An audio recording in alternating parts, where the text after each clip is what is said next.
Hey there folks, today I'm going to be showing you how to replace the rear brake pads and rotors on all 2013 to 2018 Hyundai Santa Fe 2.0s.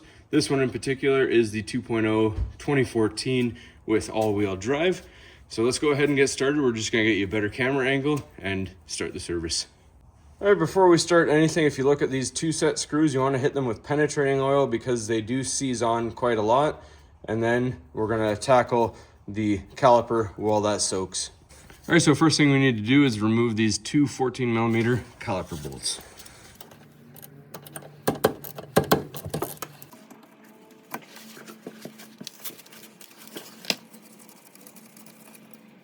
Then we take a flat blade screwdriver, stick it in between the gap of the bracket and the caliper, and just pry lightly up.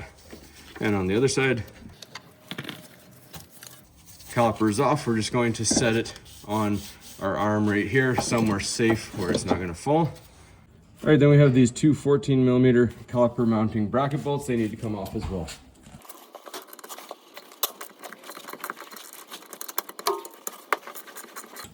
And we're going to spray a little penetrating fluid on these because they're pretty seized.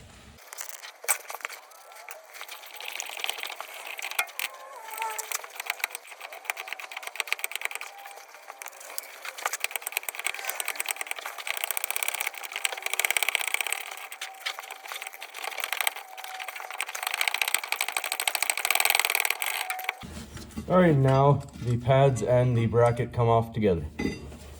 All right, so now that we've done all that with the bracket and the caliper, this has been soaking long enough. We're gonna grab a large Phillips head here on our impact screwdriver. This way we can put it on and hit it with a hammer at the same time to prevent stripping. Now, if these do strip out and you can't get them out, don't fear.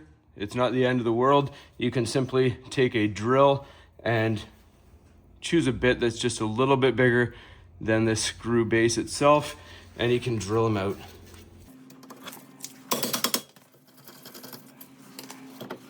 And if this is seized on, hit it with a hammer, but these seem to be coming off nice and easy. And just a note to make, you have to have your parking brake off. If you apply your parking brake, then it'll be squeezing the shoes against the drum here and you won't be able to get it off. So parking brake off, that way we can slide the rotor off. Next, if you have any corrosion, we just want to clean this up on the wheel hub here with a wire brush, and then we're going to spray it with brake clean.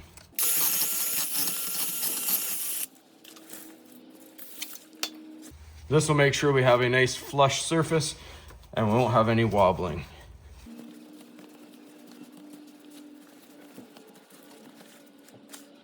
Next, I'm going to grab some silver anti-seize and brush it on in a very thin layer just around the entire hub mating surface. This will prevent any future corrosion.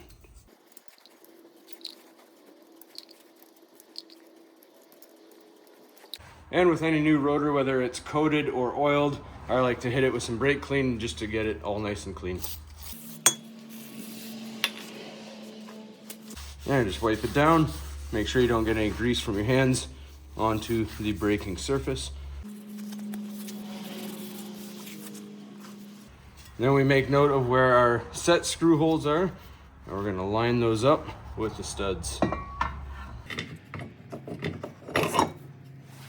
And we put our Phillips head set screws back in. This will help hold the rotor as we work on the rest of it. And with the impact screwdriver, just hit it a couple times with a hammer to tighten it up. Next, if you look at your old rotor, you'll see there's this hole, which is that hole there. There's a rubber grommet on there. We just need to pop that out. And this is a service port if you need to adjust the parking shoes. Press that into place. All right, then we take our pads here and we're just going to remove them. As you can see, those are pretty seized on there. And we grab our anti-rattle clips here, remove them. And we're going to prep the mating surface here so there's no more corrosion on it.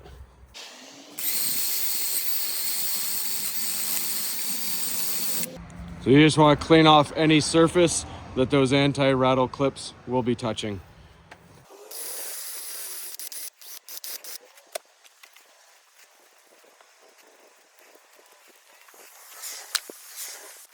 And a little brake clean just to make sure everything's nice.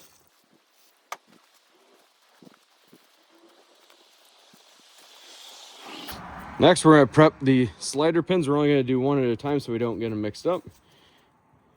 So we simply pinch the boot and pull the pin. Any debris, just flip this upside down so it doesn't fall in when you wipe it.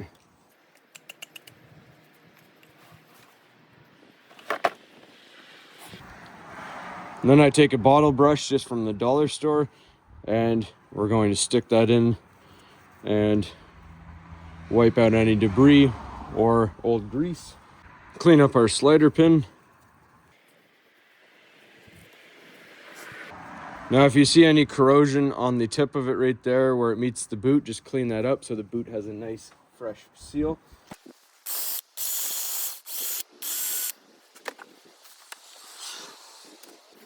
Now make sure we put some brake lubricant. Make sure it is specified as brake lubricant. Don't just put any grease on there.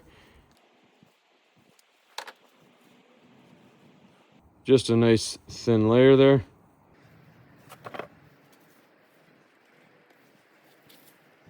Put our pin back in. Make sure it has nice free motion back and forth. And we do the same for the other side.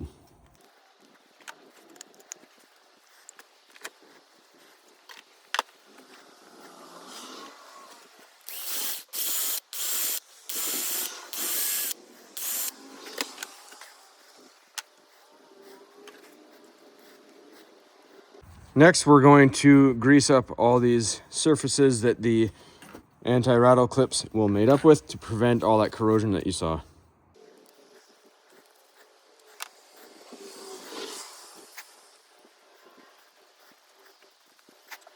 And then we put our clips on. Make sure they clip firmly into place. And a little bit more brake lubricant on this as well so the ears of the pads slide nicely.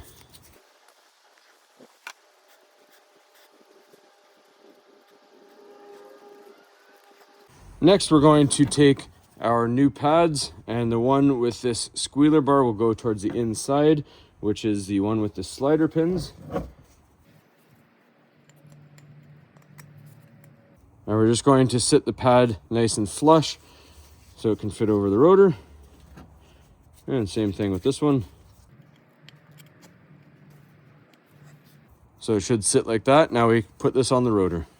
All right, so now we take the pads and the bracket, slide it into place over the rotor, and then we're going to do the top bolt first and just wiggle it around until that bolt seats.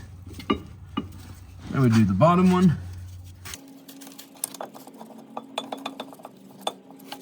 We're going to tighten both those bolts down to 50 foot-pounds of torque.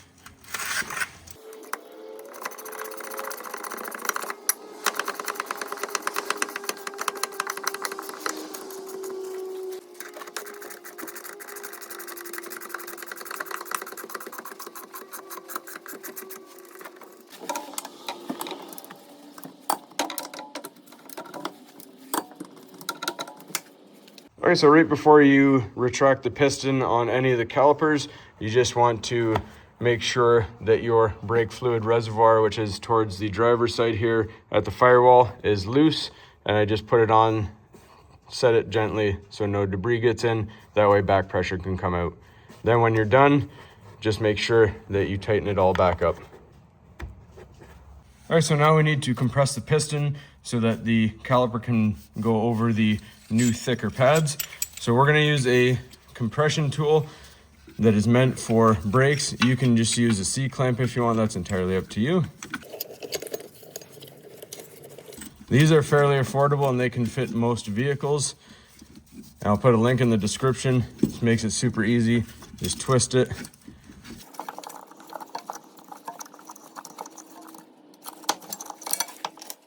Now this particular vehicle didn't have any of these clips on them. Hyundai usually puts them on. If you have them, they just simply come off before. The kit that we bought has them, so we're going to include them. You see they're a V-shape. These hooks go into these small holes, 2 on the top, 2 on the bottom.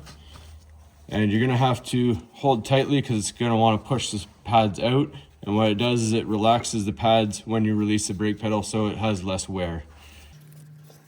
So we put one side in and the other right there. So that's how it should sit. And we do the same thing for the top. One side in and the other goes in like that. And just pinch them while you grab with the other hand the caliper. Once the caliper goes over the pads, you can let go because it will hold it into place. And you can see the clip just hanging out there. That's the way you want to see it. Now we just take our 2 caliper bolts and we're going to snug these up and then tighten them to 20 foot-pounds of torque.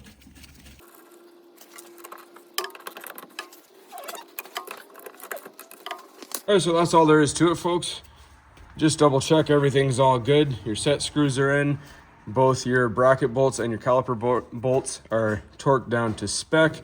You got your clips in, everything's lubricated. Other than that, you just need to get your wheel on, torque it to 90 foot-pounds of torque, give your brake pedal a push and it'll firm up. Go for a test drive on back roads. Now that you're done your brakes, just take it easy, then you're good to go. Hopefully you found this helpful. As always, please don't forget to like and subscribe.